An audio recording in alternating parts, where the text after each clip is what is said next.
Hello guys! For today's video, magluluto ako ng binagoong baboy. Ito na ang aking mga ingredients. Meron ako ditong 450 grams ng pork meat, 4 na pirasong talong, may bagoong, at 3 pirasong green na sili. Unang ginawa ko dyan ay pinrito ko ang mga nahiwang talong. And habang pinriprito ko na yan, ay pinapakuluan ko naman ang karne ng baboy hanggang sa lumambot. Ayan. So pagkaprito niyan ay iset aside muna. At susunod kong prituhin ang napalambot na baboy. So nasa inyo po yun kung gusto nyo i-pre-cook or pakuluan na bago iprito.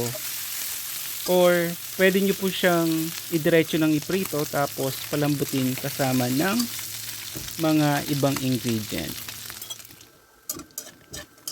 And so pagkaprito ng karne, iseset aside ko muna. At dyan ko na rin igigisa ang bagoong.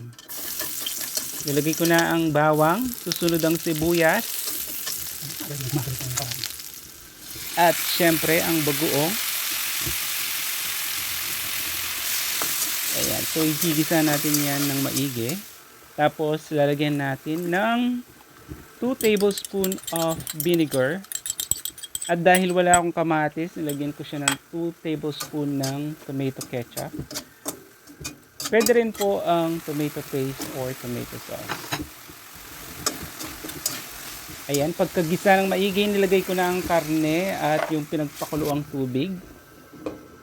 Pakukuluan ko yan hanggang sa medyo matuyo ang sabaw.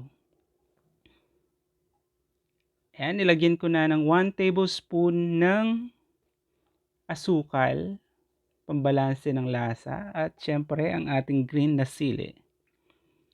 Sinunod ko na rin ang napritong talong. So siguro to pakuluan nyo lang yan ng mga 5 to 10 minutes or nasa nyan kung gusto nyo pa siyang patuyuin, pero sa akin pwede na to. Ayan, ready na ang ulam natin for today, ang binagoong baboy. Ihanda na ang maraming kanin at malamig na tubig.